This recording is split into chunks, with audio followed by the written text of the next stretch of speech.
বাংলাদেশ, আগামী বাংলাদেশ, বাংলাদেশ। দেশ ও জাতির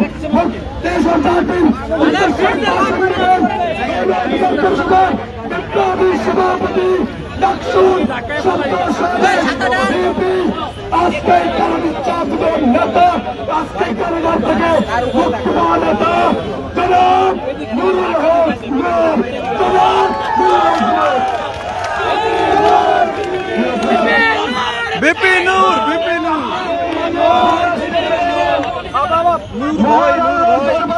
কৃতজ্ঞতা প্রকাশ করতেছি, জ্ঞাপন করছি। বাসা থেকে আমাকে তুলে নিয়ে যায়, সেদিন খরচ হয়ে গেছে, তুমিও খরচ হয়ে যাবা। ক্রস ফায়ারের ভয় দেখিয়েছিল, কিন্তু রাখে আল্লাহ মারে কে? ওদের দম্ভ, ওদের অহমিকা মাটির সাথে মিশিয়ে দিয়েছে। ওই ডিবি কার্যালয়ে হারুনের নেতৃত্বে আমাদেরকে গরু ছাগলের মতো ঝুলিয়ে পিটিয়েছিল। এখনো শরীরে দাগ শুকায় নাই, কিন্তু আমাদের কণ্ঠ নরম হয় নাই, আমরা মাথা নত করি নাই।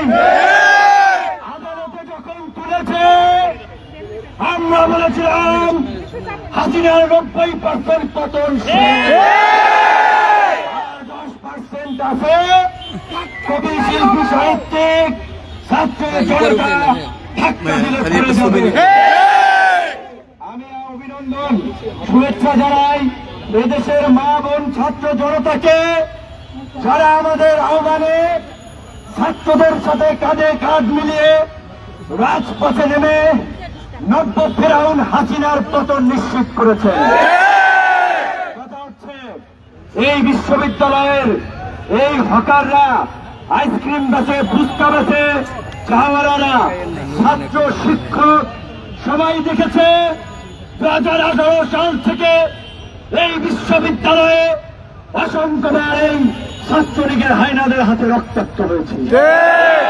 কিন্তু যেই বিশ্ববিদ্যালয় আমাদের মাথা উঁচু করে দাঁড়াতে শিখিয়েছে, সেই বিশ্ববিদ্যালয় আমাদের স্বাধীনতা, সার্বভৌমত্ব, মানুষের অধিকারের জন্য লড়াই করতে শিখিয়েছে, আমরা সেই বিশ্ববিদ্যালয়ের আদর্শ ধারণ করে আমরা দমে যাইনি।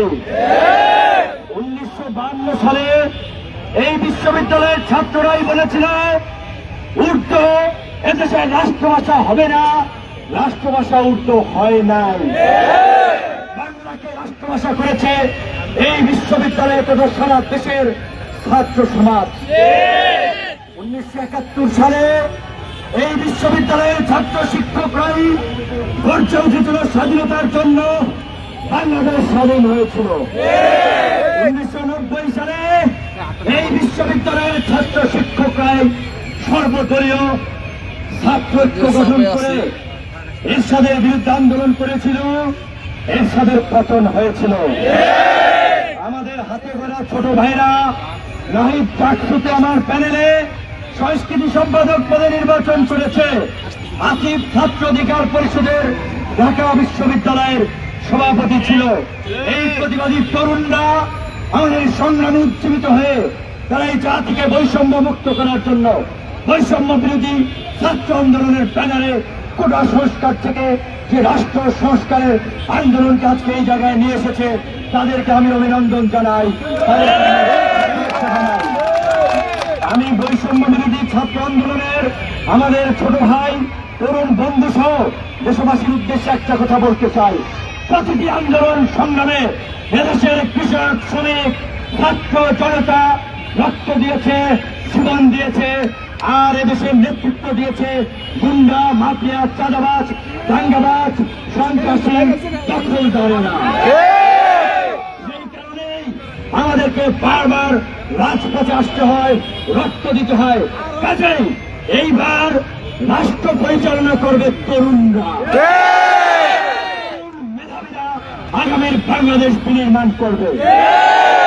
অবশ্যই অন্তর্বর্তীকালীন সরকারে ডক্টর ইউনূসের নেতৃত্বে যে সরকার হবে সেই সরকারে তরুণদের প্রতিনিধিত্ব থাকতে হবে। এবং অন্তর্বর্তীকালীন সরকার অনতি বিলম্বে অবাধ সুষ্ঠু নিরপেক্ষ নির্বাচন দিতে হবে। তার বাহানা নয় ছয় চলবে না। 3 মাসের বেশি সময় অন্তর্বর্তীকালীন সরকার পাবে না। যদি 3 মাসের বেশি সময় পায় তাদের মধ্যে ক্ষমতার খায়েশ রাখতে পারে, মঈনুদ্দিন ফখরুদ্দিন হওয়ার খায়েশ রাখতে পারে। আর রক্ত ঝরাতে আমরা চাই না। তাই আগামী অন্তর্বর্তীকালীন সরকার গঠন এবং আবার সুষ্ঠু নির্বাচন না হওয়া পর্যন্ত ছাত্র জনতাকে সচেতন থাকতে হবে। পাড়া মহল্লায় খুঁজে খুঁজে ভালো মানুষটিকে রাজনীতিতে সামনে এগিয়ে দিতে হবে।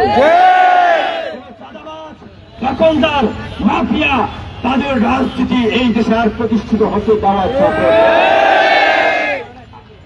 আপনারাই এই দেশের নাগরিক, আপনারাই রাষ্ট্র পরিচালনা কারা করবে আপনারা ঠিক করবেন। সুতরাং আপনাদের বিবেককে জাগ্রত করতে হবে, আপনাদের বিবেককে প্রশ্ন করতে হবে তাদের কাছে এই দেশ নিরাপদ, কারা রাষ্ট্র সংস্কার করে নতুন বাংলাদেশ উপহার দিতে পারবে। আমরা কোন সংস্কার আন্দোলন থেকে রাষ্ট্র সংস্কারের জন্যই গণ অধিকার পরিষদ নামক রাজনৈতিক দলের জন্ম দিয়েছি। এই পরিবারতান্ত্রিক এই দুর্বৃত্তায়িত রাজনীতির বিপরীতে গণমানুষের গণ আকাঙ্ক্ষার রাজনীতি প্রতিষ্ঠায় আমরা ত্যাগ স্বীকার করে আমরা নির্বাচন নীতির উপরে আপনারা দেখেছেন নির্বাচনে যাই নাই, প্রলোভনের ফাঁদে পা দিয়ে নাই। আমাদের অনুরোধ থাকবে দেশের বিদ্যমান পরিস্থিতিতে জাতীয় এবং সংহতি প্রতিষ্ঠায় সকলে কাঁধে কাঁধ মিলিয়ে কাজ করবেন। ভারতের হিন্দুত্ববাদী মোদী সরকার এই দেশে হিন্দুদের উপর আক্রমণ চালিয়ে সাম্প্রদায়িকতার খেলা খেলে বিশ্ববাসীকে দেখাতে চাবে এই দেশের মুসলমানরা উগ্র, ক্ষমতা মৌলবাদীরা দখল করেছে, হিন্দুদের উপরে হামলা চালাচ্ছে। কাজেই আপনার আমার সংখ্যাগরিষ্ঠ মানুষের নৈতিক দায়িত্ব সংখ্যালঘু মানুষের নিরাপত্তা নিশ্চিত করা। এই থানার পুলিশ ভ্যান আমার আপনার ভ্যাট ট্যাক্সের পয়সায় কিনা, এই বিশ্ববিদ্যালয়ের স্থাপনা, এই সড়কের লাইট কিংবা যে কোনো এই জাতীয় স্থাপনা, সরকারি স্থাপনা আপনার আমার ভ্যাট ট্যাক্সের পয়সায় কিনা, এগুলো আর নষ্ট করা যাবে না। এগুলো যারা নষ্ট করছে তাদেরকে রুখে দিতে হবে। সর্বশেষ আমরা নিহত ভাইদের আত্মার মাগফিরাত কামনা করে সবাই দোয়া করবে আল্লাহ যেন তাদেরকে বেহেশত নসিব করুন। হাজার হাজার মানুষ মারা গিয়েছে, আল্লাহ ওই নিহত পরিবারকে শোক এবং সেই শোক সন্তপ্ত পরিবারকে ধৈর্য ধারণ করার তৌফিক দান করুন। আমার আশেপাশে যেই সমস্ত আহত ভাই বোনের আছে নিজ দায়িত্বে চিকিৎসায় সহযোগিতা করবেন। কোনো অসুবিধা থাকলে চিকিৎসা না পেলে, কারাগারে থেকে মুক্তি না পেলে আলরাজি কমপ্লেক্সের 2য় তলা আমাদের অফিস, আমাদের সাথে যোগাযোগ করবেন। আমরা সাধ্যমতো চিকিৎসা এবং আইনি সহযোগিতা করব।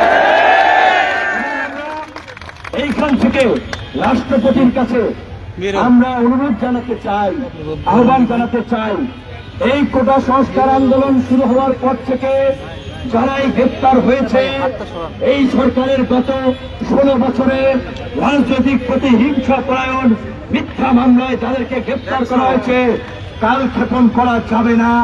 অনতিবিলম্বে তাদেরকে নিঃশর্ত মুক্তি দিয়ে এই মিথ্যা মামলা প্রত্যাহার করতে হবে। এই মামলা যদি থাকে আমাদের গলায় গরু ছাগলের মতো রশি পরিয়ে আমাদেরকে আবার ভোগাবে, সেই চান্স দেওয়া যাবে না। রাষ্ট্রপতি মহোদয়কে বলতে চাই অনতিবিলম্বে নির্বাহী আদেশের মাধ্যমে এই সমস্ত মামলা প্রত্যাহার করতে হবে। সবাই ভালো থাকবেন। এই বিশ্ববিদ্যালয়ের কাছে আমাদের অনেক ঋণ জন্মেছে। হাসান মামুন কোটা সংস্কার আন্দোলনে আহ্বায়ক ছিল, রাশেদ খান ডাক্তার জিএস পদে নির্বাচন করেছিল, আমরা জয়লাভ করেছিলাম, আমাদেরকে আমাদের ফলাফল ছিনিয়ে নেওয়া হয়েছিল। এই বিশ্ববিদ্যালয়ের যেন আর আবদারের মতো কাউকে মৃত্যুবরণ করতে না হয়, বিশ্ববিদ্যালয়ে হাফিজুর আবু বক্করের মতো যেন কাউকে মৃত্যুবরণ করতে না হয়। সুস্থ ধারার গণতান্ত্রিক মূল্যবোধ বিকাশের জন্য সকল বিশ্ববিদ্যালয় কলেজে প্রত্যেক বছর ছাত্র সংসদ নির্বাচন চালু করতে হবে। ছাত্ররা কোন রাজনৈতিক দলের লাঠিয়াল বাহিনী কিংবা ক্যাডারের ভূমিকায় আর অবতীর্ণ হবে না। ছাত্র অধিকার পরিষদ সেই অঙ্গীকার নিয়ে পরিবর্তনের রাজনীতি করছে। আপনারা সকলে ছাত্র অধিকার গণ অধিকার পরিষদ অন্যান্য যে সমস্ত দল ইতিবাচক রাজনীতি করছে তাদের সাথে থাকবেন, তাদেরকে সহযোগিতা করবেন। আল্লাহ হাফেজ।